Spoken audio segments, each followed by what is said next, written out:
Mariveles po ito, isang barangay po yung isinara yung kanilang labasan dahil pagmamayari daw po ng isang Chinese national.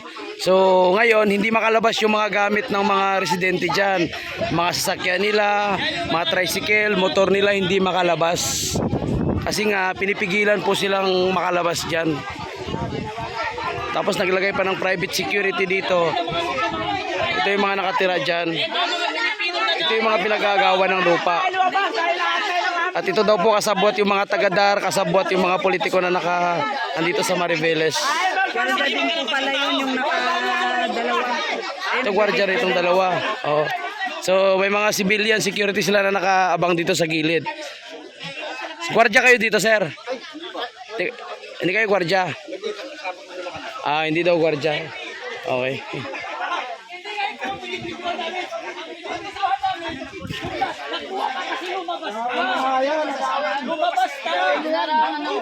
Kawawa yung mga tao, grabe.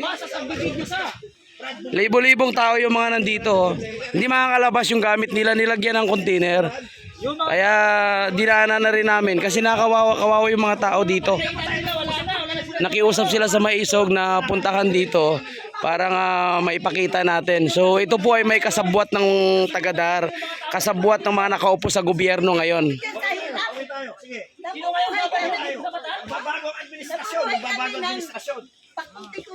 Sinara ditong mga ano, so yung tao ngayon, ito yung labasan na regular ng tao.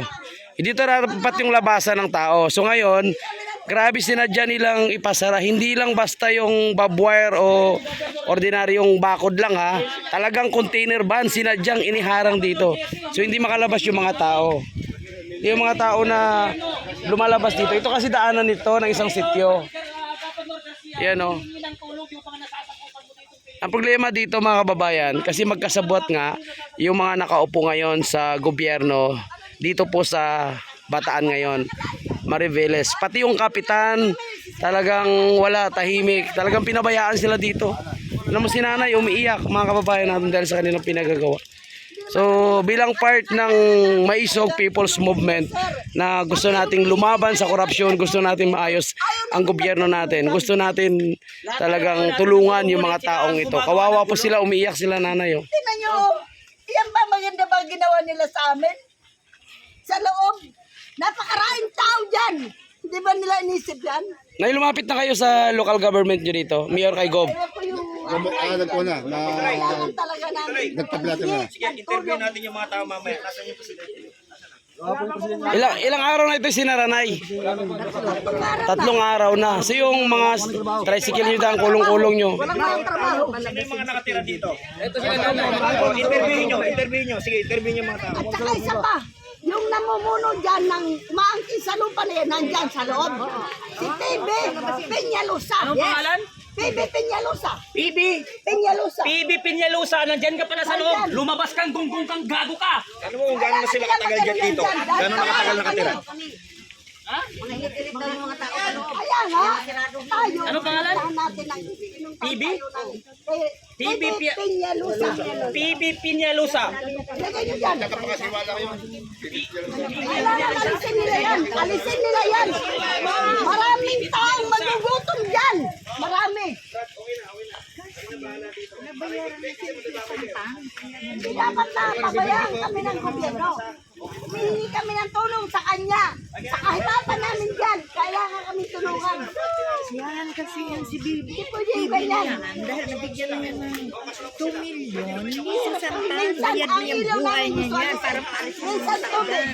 Matagal na kayo nakatira dyan, Nay? Yes. Ano, 34 anyos na kami. Grabe, 3 dekada na, may higit. So diyan ka na tumanda. Ako ang nakipaglaban nung una rito. Opo. Ako ang una nakipaglaban dyan dahil hinaras kami. Marami na ginawa nila. Mabuti nga binigyan ako ng Diyos na may buhay pa rin ako. Yes. Oh, nagpapasalamat ako sa kanya. Yung hirap na inaabot namin dyan. Sobra-sobra na. Lahat tinitiis namin yan. Ayun ang gulo eh. 3 araw na kami gulong dyan. 3 araw na kami dyan. Paano yung mga ano nyo dyan, yung mga hanap buhay nyo, mga tricycle nyo? Hindi makalabas. At hindi pa kami makapagpagawa ng bahay namin. Gusto namin magpagawa ng bahay dyan. Hindi kami ayaw. Pagpasok ko lang sa barangay yan. Nilagay na madaling araw pa. Matulog mga tao. Hubo man lang din ang gawin namin.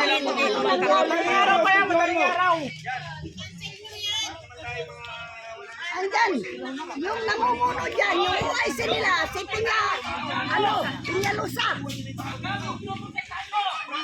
Buhay nyo ng mga tao dito, binibigyan nyo pa. Wala kayong pagtama. Ako yung mga Pilipino yung mga kungkong. Anong pakialam mo? Tawagin mo sila ron, lahat. Ayaw nga nila. Alam natin ang mga tao natin. Ano? Oh, alam mo naman pala. Eh, bakit mo tinatanong ang reunion ko? Bakit mo tinatanong ang reunion ko? Bakit reunion ko tinatanong mo? Alam mo naman pala. Eh, bakit kayo gumaganyan? Bakit mo ginaganyan? Hindi. Hindi. O, bakit mo pinipilit pa yan ang Muslim ako? Yan, natara sa loob. Brad, huwag na kayong makialam dito, hindi naman kayo apektado. Ang apektado yung mga nakatira dito. Gawin nyo lang trabaho nyo dyan. Pre, pakiano na lang, pre. Okay Sila na, ang okay na. nagbibideo, sir. Okay na. O, sige. Sanay kami sa Hindi, kasi nga tumutok sila rito, boss eh. Tumutok sila eh. Pero okay na. Layo na kayo doon, layo na. Layo na. Okay na. Kawawa kasi yung mga tao dito. Nandito kami sa Mariveles, Bataan, sa isang barangay. Kasi nga po humingi ng rescue at tulong yung mga kababayan dito na ginigipit po sila, hindi po sila makakalabas. So dahil dumaan din po tayo para sa ginagawa nating signature campaign, kaya pinuntahan na rin natin. Ito po is talagang daanan. Daanan ito for 30 years ng mga nakatira dito. So yung ginawa po dito is sinara po. Nilagyan ng container van para hindi makapasok, makalabas yung mga nakatira dyan. So anong ginagawa dito? Yan o. So yan ang maliit na labasan. Diyan sila dumadaan o. So yung mga gamit nila dyan, mga hanap buhay nila, yung gamit nila sa araw-araw na paghanap buhay nila ay hindi nila mailabas. Kasi nga nilagyan ng container van. Ayan o. Ay mga service nila nandyan. Mag-interview na kayo ng residente. Sino yung mga apektado rito?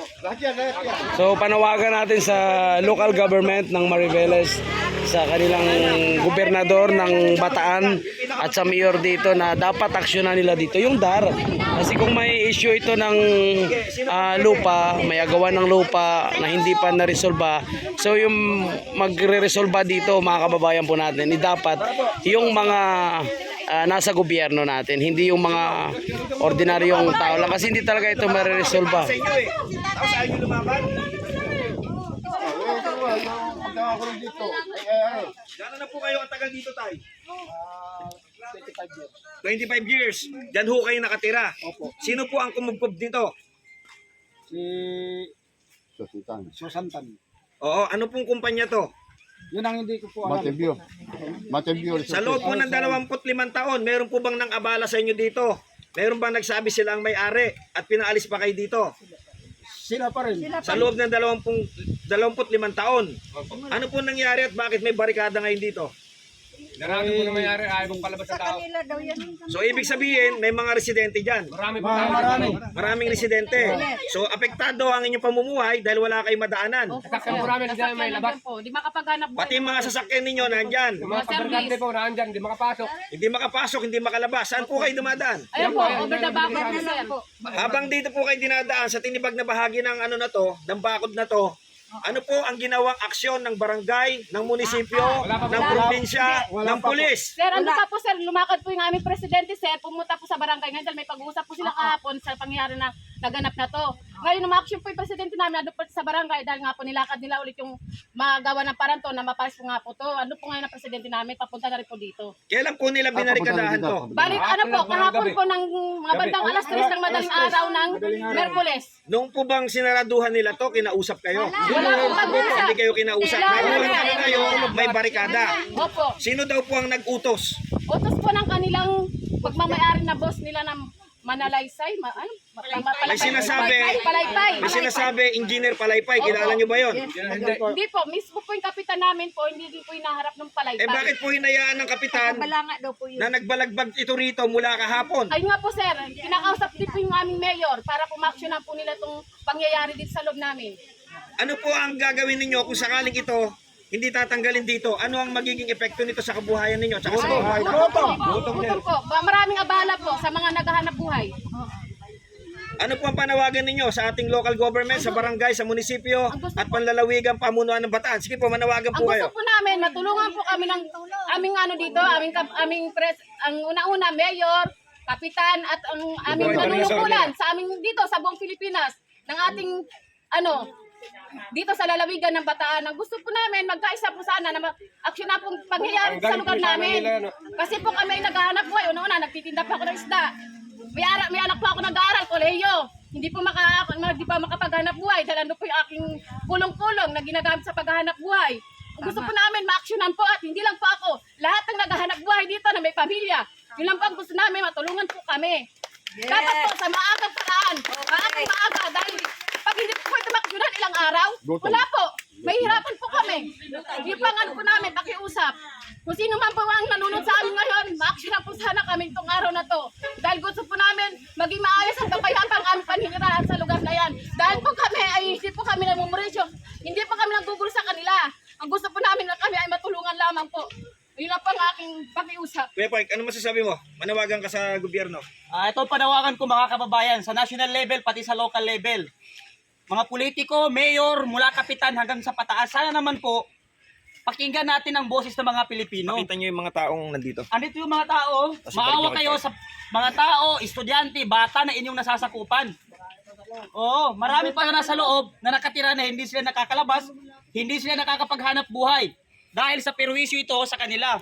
So sana pakinggan ng mayor nila, pati kapitan nila, na mabigyaran ng agarang solusyon ang problema na ito. Commission on Human Rights. Commission on Human Rights, dapat tumindig kayo. Dapat pakinggan natin ang sigaw ng bawat Pilipino rito. Sa lahat ng mayroong kapangyarihan sa gobyerno at posisyon. Oo, tulungan po natin to sila. Yung mga Pilipino nandito. Hindi yung ginagawa nating parang baboy ang kapwa nating Pilipino. Na mas pinuprotektahan natin at pinapaniwalaan natin ang mga negosyanteng gunggong na to. Na hindi naman mga Pilipino. Kahapon nga po sir, maano ko nga lang po, kahapon may estudyante po dyan dumaan. Sumabit po, na-aksidente po siya. Oh, May diba? tsuhin po akong PWD na magpapacheck up po, hindi po makatawid. Marami pong buti sa loob dyan, hindi rin po makalabas na magpapacheck up po dahil sa pangyayari na ginawa sa amin. Masyadong Napakarami. pinipit kami. Yung estudyante doon kahapon, na aksidente. Meron pang may dialysis sa loob. Dialysis, no? Opo. Merong mga buntis. Hindi sila makapacheck up, hindi sila makalabas dahil hindi nakabakod yung daan. Mga putang ina nyong mga politiko kayo. Huwag puro pera ang nilalamon ninyo. Ang mga kababayan natin, mga taga Maribeles, kinulong nyo dito dahil sa pakikipagsabwatan nyo sa demonyong mga negosyante, mga putang ina ninyo. Aksyonan ninyo na mabilis ito. Dahil pag nagpalit ang administrasyon, lahat ng panggigipit na ginagawa ninyo, mga putang ina ninyo, sisiguruhin namin. Atayin lang ninyo, walang latay, mga putang ina nyo. Mga gago, mga gunggong. So eto mga kababayan, etong ginagawa na ito, eto po yung ginawa nila dati sa mga Muslim na nasa Mindanao. Ganito po kung bakit nag-armas ang mga Muslim sa Mindanao. Dahil kinakamkam ng gobyerno ng Pilipinas, ng mga politiko at ng mga negosyante ang lupain sa Mindanao. Kaya napilitan humawak ng armas sa mga Pilipino at nabuo ang Moro Islamic Liberation Front, Bangsamoro Islamic Liberation Front at ang Bangsamoro Freedom Fighter. Yan yung dahilan kung bakit nagkaroon ng sundalo ang mga Muslim sa Mindanao.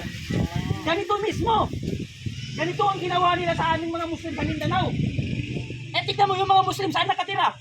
Sa taas ng bundok. Inahabol pa ng mga Scout Ranger. Sino nakatira sa mga patag? Sino nagmamayari ng malalaking building?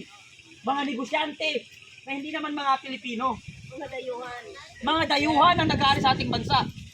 Huling panawagan po bago tayo magtapos. Sige po. Panawagan natin? Manawagan kayo. Nanay, manawagan. Nabaga kayo na kasi i-upload natin social media para makarating sa national level. Doon ba umuwi? Meron nga po nga parang may sasabi pa po ako yung ano namin dyan, yung aming kasama po dyan na nagnenegosyo din po, na mamakyo ng isda. Andiyan po yung kanyang kalakal, hindi rin po may labas dahil andiyan po kanyang service na ginagamit. Andiyan po yung kanyang isda. Pwede po yung masira, pwede po hindi mapakinabangan. Di ba po, sino pa mapupurisyo? Siya rin po, kami nasa loob. Kawawa naman po kami mga naghahanap buhay, lalo po siya. Dahil namumuhunan po siya. Yun po ang dapat... Manawagan po kayo sa ama daw ng lalawigan na si Governor Joe Garcia. Manawagan po kayo. Gob! Obed Garcia po, kami po ay nananawagan dito po sa Sitio Ariñeta. Kami po ay yung aksyonan agad ng maaga. Dahil po kami ay naghahanap buhay ng marangal. Ang gusto po namin, kami ay inyong tulungan para po magawa po agad to ng paraan. Kami po ay nandito, naantala po. Una-una po, yung mga senior po dito, may mga buntis po dito, may PWD po dito. Ang aking pong estudyante na nag-aaral, dahil po sa nangyayari sa amin, tulungan niyo naman po kami. Nakikiusap po kami sa inyo. Tulungan niyo po kami dito, mag-aksyonan